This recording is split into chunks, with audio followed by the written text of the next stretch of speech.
Everybody, this is Carmine Davis, and you are watching and listening to the Carmine Davis Show. What is up, bitch? Okay, so crazy weekend, Super Bowl weekend was here, and I don't really know. I don't know what the hell is going on at the game. I guess the Niners won. I don't know who won, child. It doesn't matter. But Usher won. Okay, I wanted to get in here and discuss it with you girls. Usher did an amazing job. Like, I thought he did amazing. He did exactly what I thought he was going to do, which is exactly what I wanted Usher to do, which made a great show, right? I knew he was going to give us the old Sinatra, give him that old razzle dazzle, then take us to the A, honey. I want strippers. I said I wanted the largest stripper poles he could find, okay, and put him right in the middle of the Las Vegas Stadium, and I want to see ass shaking like I never did before. But he kept it cute, he took his shirt off, thank God, because I'm like, if Usher made it through this whole show without taking something off, child, it was going to be a problem. He took his shirt off. He always looks good. I think Usher looks better now that he's older. I don't know. Tap in with me if you agree. Also, while you're here, subscribe, rate, and review this podcast. I don't do it for my health. But I think Usher looks better than he ever has. To me, I love the dad type of Usher body, even though it's not a real dad bod. It's like an amazingly fit bod. But when it comes to Usher, it's Usher's dad bod, which is amazing. He brought out my girl, H.E.R. She's giving Aaliyah vibes with the guitar she played.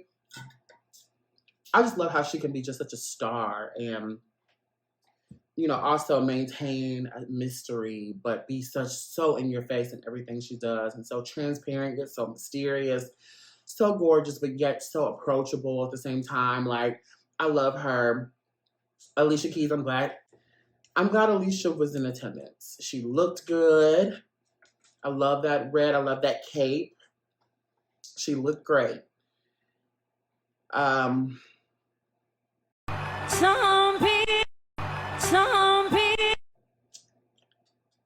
Are we at the point now where we can almost, like, if Alicia Keys like sounded great, will we all kind of like be pissed? Because like for like the last, I feel like since she dropped No One, right, the As I Am era, Alicia's voice has just been kind of somewhere else. But at the same time, it's so Alicia Keys. If she missed all those notes, if she didn't miss all those notes, is it Alicia Keys' performance? It's almost to the point where it's like,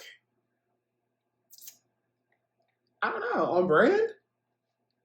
But enough about Alicia. She looked amazing.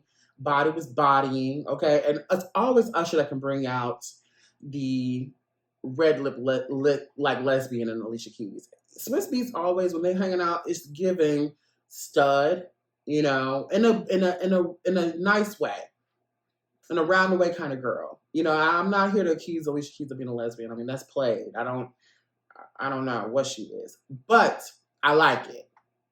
But anyway, that's the introduction to the show. I wanted to talk about the Super Bowl. Also, I wanted to touch on Beyonce's new release. She got Act 2 coming up. I love 16 Carriages. It's amazing. I felt like that was like my anthem. It was beautiful. I felt like it was still, she dotted all the I's and crossed all the T's in the vocal department by still keeping it really country.